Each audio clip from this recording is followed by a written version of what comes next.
আপনাদের ভালো কোচ দরকার, সেটাও আমি করে দিব। আপনাদের জিমনেশিয়াম দরকার, সেটাও আমি করে দিব, কিন্তু আমার রেজাল্ট দরকার। আমি রেজাল্ট চাই, কারণ মাননীয় প্রধানমন্ত্রী প্রতিটি বিষয় পুঙ্খানুপুঙ্খভাবে তিনি কিন্তু খোঁজখবর রাখেন। আমি যেহেতু মাঠের লোক, দেখেন আমাকে উদ্বোধন করতে বলা হয়েছিল সেই গ্যালারির উপর থেকে, ওইখান থেকে।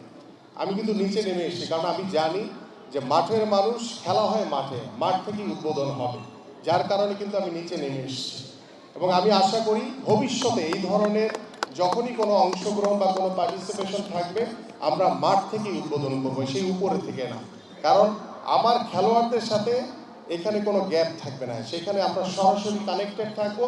খেলোয়াড়রা চাইলেই আমার কাছে, আমার অফিসিয়াল সবার কাছে যখন তখন যে কোনো বিষয় তাদের প্রয়োজনীয় সুযোগ সুবিধার জন্য তারা তাদের মতামত প্রদান করতে পারবে। আমরা সেই ধরনের একটি বন্ডিং, আন্তরিকতা চাই।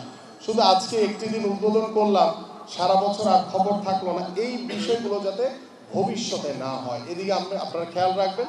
পাশাপাশি আমি আশা করি যে অ্যাথলেটিক্সে বাংলাদেশের অনেক ভালো কিছু করার সম্ভাবনা রয়েছে। বিশেষ করে আমাদের অ্যাথলেটিক্সের যারা অ্যাথলেট রয়েছেন, তাদেরকে যদি আমরা প্রপার সুযোগ সুবিধা নিশ্চিত করতে পারি, তাদের থাকা খাওয়া, তাদের পারিবারিক যে সমস্যাগুলো রয়েছে, তাদের যে ফাইন্যান্সিয়াল যে সহযোগিতা দরকার, সব কিছু যদি আমরা এনশিওর করতে পারি, আমি ডেফিনেটলি বিশ্বাস করি যে এই অ্যাথলেটদের মধ্য থেকে আগামীতে বাংলাদেশ আরও অনেক উপরের দিকে যাবে, অনেক বেশি। আমরা শুধু সাব গেমসে না, আমরা এশিয়ান গেমস কিংবা আমরা সেই অলিম্পিকের মতো জায়গায় আমরা ইনশাল্লাহ ভালো কিছু করতে পারবো, সেটা আমি বিশ্বাস করি।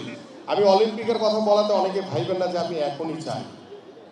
আমি অ্যাথলেট, আমি বুঝি, আমি প্লেয়ার ছিলাম, বুঝি। এটি আমাদের আস্তে আস্তে সেই লক্ষ্যকে স্থির করে আমাদের কাজ করতে হবে। আমি বলছি যে আপনারা এখনই না, 1 বছর 2 বছর না, 5 বছর পরে আপনারা সেই লক্ষ্য নিয়ে কাজ করেন, যে 5 বছর পরে যাতে আমরা এশিয়ান গেমস কিংবা অলিম্পিকের মতো একটি জায়গায় যাতে আমরা পৌঁছাতে পারি, সেই লক্ষ্য নিয়ে আমার পক্ষ থেকে, আমার যুব ক্রীড়া মন্ত্রণালয়ের পক্ষ থেকে সর্বাত্মক সহযোগিতা থাকবে। কারণ আমার সত্যিকার অর্থেই যখন আমরা মনে করি যে আমরা সফল হব, যখন এই অ্যাথলেটরা আমাদের জন্য বিশ্ব মানচিত্র থেকে পদক নিয়ে আসতে পারবে, তখনই হবে আমাদের সেই সফলতা।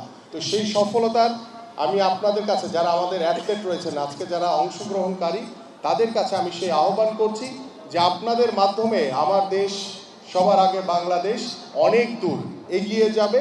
এবং আমরা বাংলাদেশের হয়ে পৃথিবীর বিভিন্ন দেশ থেকে যখন আমরা অংশগ্রহণ করব, আমরা সেই পদক নিয়ে আসতে পারবো এবং আমার দেশকে, আমার দেশের মানুষের কাছে আমার বাংলাদেশকে আরও উজ্জ্বল করতে পারবো, এই প্রত্যাশা আমি আপনাদের কাছে করি।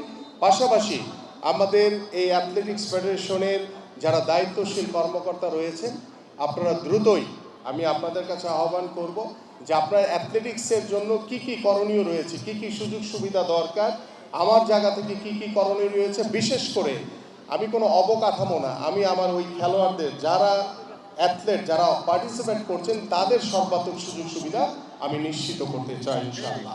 এবং আমি আশা করব যে আপনাদের সেই সার্বিক সহযোগিতার মাধ্যমে আমরা অ্যাথলেটিক্স নিয়ে আরও অনেক দূর এগিয়ে যেতে পারবো, এই প্রত্যাশা ব্যক্ত রেখে, এবং আজকের এই চমৎকার আয়োজনের মধ্য দিয়ে আজকের এই ৪৯তম জাতীয় অ্যাথলেটিক্স প্রতিযোগিতা 2026-এর শুভ উদ্বোধন ঘোষণা করছি।